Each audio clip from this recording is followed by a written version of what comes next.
ያው እንደምናውቀው አዲስ አበባ ውስጥ አብዛኛው ጊዜ አስቸጋሪ የሚሆነው ነገር ምንድነው? የትራንስፖርት ችግር ነው። ስለዚህ ትራንስፖርት ስንል የምንኖርበት አካባቢ ላይ አማራጭ የሆኑ መንገዶች ላይኖሩት ይችላሉ ማለት ነው። ለምሳሌ አሁን እኛ ካዛንቺስ ላይ እዚህ አካባቢ ላይ መኖሪያ ቤት ስንሸጥ የመጀመሪያው ልትጠቀሙት የምትችሉት ነገር ምንድነው? አካባቢው ላይ የተለያየ አማራጮች አሉ። ለምሳሌ ወደ መገናኛ የሚወስደን መንገድ አለ። ወደ 4 ኪሎ ብንፈልግ ወደ ቦሌ ወደ ስቴዲየም ሁሉንም አማራጮች የምትጠቀሙባቸው መንገዶች አሉ። 5-6 መንገዶች አሉ ማለት ነው።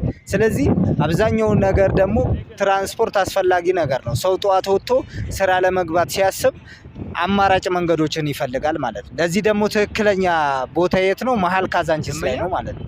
እዚህ ጋር መኖሪያ ቤት ስትገዙ ብዙ አዋጭነት ያለው ነገር አለ።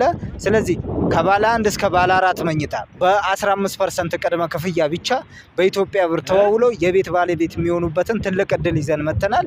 ለበለጠ መረጃ ወይም ሳይቶቻችንን ለመጎብኘት ከስር በምናስቀምጠው ስልክ ቁጥር ደውሉልን።